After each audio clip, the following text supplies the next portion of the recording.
Hello learners, welcome you all on our YouTube channel Success with Economics. Today our topic is राष्ट्रीय आय का लेखांकन National Income Accounting. National Income Accounting. Chapter second है ये macro economics NCERT. राष्ट्रीय आय से संबंधित इसमें सभी एग्रीगेट्स, सभी फॉर्मूलाज और न्यूमेरिकल भी आपको करवाए जाएंगे. तो ये वाली जो यूनिट है आपको बहुत ध्यान से करनी है और इसके आपको नोट्स भी बनाने हैं. तो चैप्टर सेकंड है national income accounting NCERT macro economics. इस अध्याय में हम एक सिंपल इकोनॉमी की जो मूल कार्य पद्धति है उनका परिचय प्राप्त करेंगे. इस अध्याय के खंड 2.1 में हमने कुछ प्रारंभिक विचारों का उल्लेख किया है जिसके साथ हम कार्य करेंगे. मतलब कि कुछ बातें हैं जो हम शब्दावली में भी कर चुके हैं. राष्ट्रीय आय की गणना की 3 विधियां हैं, उत्पादन विधि, व्यय विधि, आय विधि. अगर आप इसकी ग्लोसरी चेक करेंगे, इससे पहले वाले जो पार्ट्स हैं मैक्रो इकोनॉमिक्स के एनसीईआरटी के, अगर आप वहाँ देखेंगे तो आपको मैक्रो इकोनॉमिक्स से रिलेटेड बहुत सारे जो मीनिंग है, कंसेप्ट है, वो पता चलेंगे कि सकल घरेलू उत्पाद क्या है, जीडीपी डिफ्लेटर, सीपीआई, डब्ल्यूपीआई, ये सारी चीज़ें आपको वहाँ पर पता चल जाएंगी. उनके मीनिंग वहाँ पर समझा रखे हैं. वैसे डिटेल में अब हम यहाँ करने वाले हैं. समष्टि शास्त्र की कुछ मूलभूत संकल्पनाएं हैं. आधुनिक अर्थशास्त्र को एक विषय के रूप में स्थापित करने वाले अर्थशास्त्रियों में सबसे आगे एडम स्मिथ ने अपनी जो an inquiry into the nature and causes of wealth of nation ये बुक दी थी. तो उसमें किसी भी राष्ट्र की आर्थिक संपत्ति का क्रिएशन कैसे होता है, देश अमीर गरीब कैसे बनते हैं, उनके कुछ सेंट्रल क्वेश्चन हैं. ऐसा नहीं है जिन देशों को खनिज, वन, अधिक उपजाऊ भूमि, प्राकृतिक संपदा उपहार स्वरूप प्रकृति से प्राप्त हुई है, वे देश प्राकृतिक रूप से सबसे धनी हैं. वास्तव में संसाधन संपन्न अफ्रीका, लैटिन अमेरिका विश्व के सबसे गरीब देश हैं और वहाँ पर संसाधन इतने ज़्यादा हैं. जबकि अनेक समृद्ध देशों के पास कोई नेचुरल संपदा है ही नहीं. एक समय था जब प्राकृतिक संसाधनों के कब्जे को सबसे ज़रूरी माना जाता था. ठीक है. आर्थिक संपत्ति किसी भी देश के धनी होने के लिए उसके पास केवल संसाधनों का होना ज़रूरी नहीं है, बल्कि इन संसाधनों का प्रयोग कैसे किया जाए, संपत्ति का सृजन कैसे किया जाए, ये पता होना ज़रूरी है. उसके बाद है, बिल्कुल देखिए कि एक लाइन में आपको हर एक चीज़ समझाई जाएगी. उत्पादन के इस प्रभाव पर अब विचार करना है हमने. फ्लो ऑफ जो प्रोडक्शन है, कि उत्पादन की जो प्रवृत्ति है, उत्पत्ति है, वो कैसे होती है, कैसे एक सामाजिक और तकनीकी ढांचे के अंतर्गत हम प्राकृतिक मानव निर्मित वातावरण को एक साथ लेकर आते हैं, कैसे हम मतलब हमारी आधुनिक अर्थव्यवस्था में लाखों मतलब छोटे बड़े उद्यमों के द्वारा गुड्स एंड सर्विसेज का प्रोडक्शन होता है, बहुत सारे लोगों को काम मिलता है, व्यवसाय उनका स्टार्ट होता है, जो मार्केट में बेचने के लिए उनके पास सामान अवेलेबल होता है. एक पिन बटन जैसे छोटे से छोटे मदों से लेकर वायुयान, ऑटोमोबाइल, बड़ी मशीनरी, कोई भी विक्रय योग्य सेवा सर्विस है, डॉक्टर है, वकील है, कोई भी फाइनेंशियल एडवाइज़र है, सभी गुड्स एंड सर्विसेज का उत्पादन जो उपभोक्ताओं को बेचने के लिए किया जाता है, जितने भी गुड्स एंड सर्विसेज है. तो उपभोक्ता कोई भी व्यक्ति हो सकता है, कोई भी एक उद्यम हो सकती है, कोई भी एक इंस्टीट्यूशन हो सकता है, कोई एक फैमिली हो सकती है. तो कंज्यूमर कोई भी हो सकता है. ठीक है. तो कपास उत्पादक किसान है, धागा तैयार करने के लिए कपास भेजते हैं मिल को, कपास से धागे तैयार किए जाते हैं, धागों से फिर कपड़ा मिल को, इसको कपड़ा मिल को धागों को बेचा जाता है, फिर वहाँ से कपड़ा बनाया जाता है, फिर कपड़ा को उपभोक्ताओं के लिए अंतिम उपयोग के लिए इनको तैयार होता है. तो इस तरीके से जब रॉ मटेरियल को यूज़ करके हम final goods and services produce करते हैं. ये अंतिम उत्पादन, अंतिम वस्तु, अंतिम क्यों है, क्योंकि ये बिल्कुल उपभोग के लिए रेडी हैं, उपयोग के लिए रेडी है, यूज़ करने के लिए रेडी है. अब इनका कोई और ट्रांसफॉर्मेशन नहीं होगा. जैसे चाय पत्ती का उपभोग हम उसी रूप में नहीं करते जैसे हम इसको खरीदते हैं. इसका उपयोग पेय चाय के रूप में होता है, मतलब चाय पत्ती को हम चाय में बनाते हैं, फिर उसको हम यूज़ करते हैं. इसी तरह हमारे रसोई घर में प्राय भोजन पकाने के प्रक्रम के माध्यम से कच्चे खाद्य पदार्थों को खाने योग्य बनाया जाता है. कच्चे जैसे सब्जियाँ लेके आएंगे, हम उनकी सब्जी बनाएंगे. ठीक है.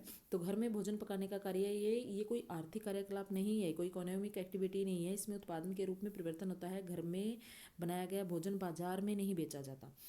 तो चाय बनाने का काम किसी जलपान घर में अगर किया जाएगा तो वहीं पर उससे कमाई की जाएगी, मूल्यवर्धन होगा उससे. ठीक है. तो देखा जाता है कि कहाँ पर कौन सी चीज़ इंटरमीडिएट फॉर्म में यूज़ हो रही है और कहाँ पर वो फाइनल रूप में यूज़ हो रही है. तो 2 भागों में हम अंतिम वस्तुओं को बांटते हैं, उपभोग वस्तुएं और पूंजीगत वस्तुएं. आहार और वस्त्र जैसी वस्तुएं हैं, मनोरंजन जैसे सेवाओं का उपभोग उसी समय होता है जब अंतिम उपभोक्ताओं के द्वारा उनको क्रय किया जाता है. इन्हें उपभोग वस्तुएं या उपभोक्ता वस्तुएं कहते हैं. इसमें सेवाएं भी सम्मिलित हैं, किंतु सुविधा की दृष्टि से हम उन्हें उपभोक्ता वस्तुएं कहते हैं। अगर हम बात करें तो हम उन्हें उपभोक्ता वस्तु कहते हैं, कंज्यूमर गुड कहते हैं, जिनको हम अपने मनोरंजन के लिए, अपने यूज़ के लिए प्रयोग में लाते हैं। इसके बाद और भी बहुत सारी वस्तुएं हो सकती हैं, ये टाइप्स ऑफ गुड में आती हैं। कंज्यूमर गुड होगी, अब जैसे कुछ वस्तुएं टिकाऊ प्रवृत्ति की होती हैं, मतलब सालों साल चलती हैं, जो जैसे एक बार पैसा जिन पे लगा दिया फिर वो सालों साल चलती हैं चीज़ें। ये चीज़ें क्या होती हैं, इनकी टूट फूट होती रहती है, समय समय पर इनकी मरम्मत की जा सकती है। जैसे आप कुछ वस्तुएं, टेलीविज़न है, ऑटोमोबाइल है, घरेलू कंप्यूटर है, ये अंतिम भोग की वस्तुएं हैं, सामान्य विशेषता वाली हैं, लेकिन ये पूंजीगत वस्तुएं जैसी हैं, ये टिकाऊ हैं, ये जल्दी ही ख़त्म नहीं होती, मतलब ये लंबे समय तक चलती हैं। ठीक है, किसी अर्थव्यवस्था में कुछ अंतिम वस्तुएं होती हैं, कुछ टिकाऊ होती हैं, कुछ गैर टिकाऊ होती हैं, मतलब कुछ थोड़े समय के लिए भी चलती हैं। ठीक है, जैसे ऑटोमोबाइल निर्माण के लिए इस्पात की चादर का उपयोग, बर्तन बनाने के लिए तांबे का प्रयोग, ये इंटरमीडिएट गुड हैं, लेकिन ये कुछ जगह पर अंतिम वस्तुएं भी हो सकती हैं, कुछ पर अंतिम वस्तुएं नहीं हो सकती हैं, क्योंकि हम अगर हमें ऑटोमोबाइल बनानी है, कोई गाड़ी बनानी है, तो चादर का प्रयोग, या फिर बर्तन बनाना तो तांबे का प्रयोग, ये इंटरमीडिएट गुड में ही आएंगे। बस ये गुड्स को ही समझा रखा है। उसके बाद है स्टॉक और प्रवाह। अक्सर हम सुनते हैं किसी वस्तु की औसत वेतन, किसी भी मतलब किसी का भी औसत वेतन 10,000 रुपये है, तो इस्पात उद्योग का अगर हम आउटपुट करना चाहते हैं तो इतने टन, इतने रुपये मूल्य है। यह कथन अधूरा है, स्पष्ट नहीं है। जिस आय की बात की गई है वह वार्षिक है, मासिक है, दैनिक है, पता नहीं चला। तो कभी कभी जब हम इस चीज़ की कल्पना करते हैं कि कालावधि क्या है, टाइम पीरियड, ठीक, तो अगर हम पर्टिकुलर एक टाइम पीरियड की बात करते हैं कि इस निश्चित समय पर, तो उसको हम स्टॉक कहेंगे। और एक जब फ्लो की बात होती है, यानी कि एक टाइम पीरियड की बात होती है, टाइम पीरियड, एक समय अवधि, तो उसको फ्लो बोलेंगे। ठीक, तो स्टॉक जो परिवर्तन है, प्रवाह परिवर्तन है, इनके बीच अंतर मान लीजिए एक नल से किसी होद से पानी भरा जा रहा है, नल से प्रति मिनट जितना पानी भरा जा रहा है वो फ्लो है, लेकिन जितना पानी टंकी में फ़िलहाल अवेलेबल है वो स्टॉक है। ठीक है, तो ये स्टॉक और फ्लो वाला कंसेप्ट हो गया। अब उसके बाद है कि कुछ चीज़ें हैं, जैसे जो विद्यमान हमारे पास कैपिटल स्टॉक है, उसमें टूट फूट हो जाती है, उस पर कुछ रिप्लेसमेंट कॉस्ट आती है, उसको मेंटेनेंस के लिए खर्चा करना पड़ता है, तो उसको डेप्रिसिएशन बोलते हैं। ठीक है, तो डेप्रिसिएशन है या फिर कंजप्शन ऑफ फिक्स्ड कैपिटल है, कंजप्शन ऑफ फिक्स कैपिटल, या फिर रिप्लेसमेंट कॉस्ट है, या फिर वियर एंड टीयर कॉस्ट है, टूट फूट वगैरह, वियर एंड टीयर कॉस्ट, ये सभी एक ही बात है, डेप्रिसिएशन है, ये खर्चा है। ठीक है, तो देखिए जो अगर हम नेट इन्वेस्टमेंट निकालेंगे तो हम ग्रोस में से ये जो डेप्रिसिएशन है, ये खर्चे हैं, ये माइनस कर देंगे, नेट आ जाएगा हमारे पास। बड़ा इंपॉर्टेंट फॉर्मूला है।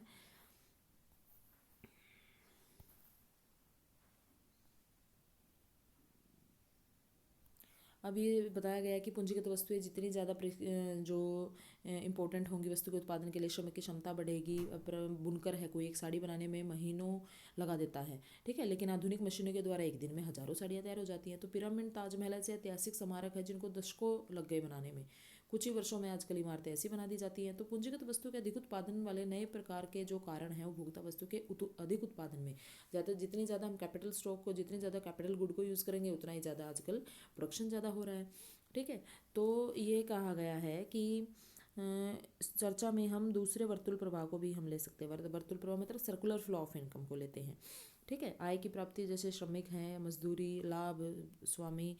अब आपको पता है 4 फैक्टर ऑफ प्रोडक्शन होते हैं, 4 factor of production, land, labour, capital, entrepreneur. Land के बदले में हम क्या देते हैं, रेंट। लेबर को क्या देते हैं हम, वेजेस। कैपिटल को रेट ऑफ इंटरेस्ट, और एंटरप्रेन्योर प्रॉफिट। ठीक है, तो किसी भी व्यक्ति के पास वस्तु को खरीदने की आय आती है, तो आय की प्राप्ति हमें कहाँ से होगी, हम जब काम करेंगे कुछ। ठीक है, तो इसको हम एक बाजार के माध्यम से अगर देखें तो उत्पादन प्रक्रम के संचालन के लिए उत्पादन के कारकों की मांग जो फर्म करती है उससे लोगों को फिर पेमेंट की जाती है, और वही पेमेंट फिर वो वस्तु को खरीदने के लिए करते हैं यूज़। तो एक व्यक्ति की इनकम मतलब एक व्यक्ति का एक्सपेंडिचर दूसरे की इनकम होती है। ठीक है, तो ये छोटी छोटी बातें यहाँ तक हमने समझी।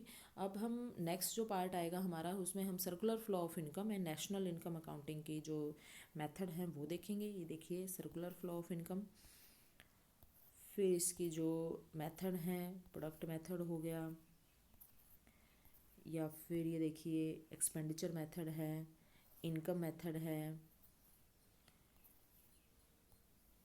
फिर कुछ और बेसिक सी टर्म्स हैं,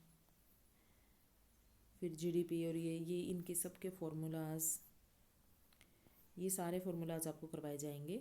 और फिर इनको मैंने डिटेल में भी करवा रखा है, वो वीडियो के लिंक भी मैं डिस्क्रिप्शन में डालती रहूँगी साथ साथ, कि नेशनल इनकम का कैसे हमने करना है।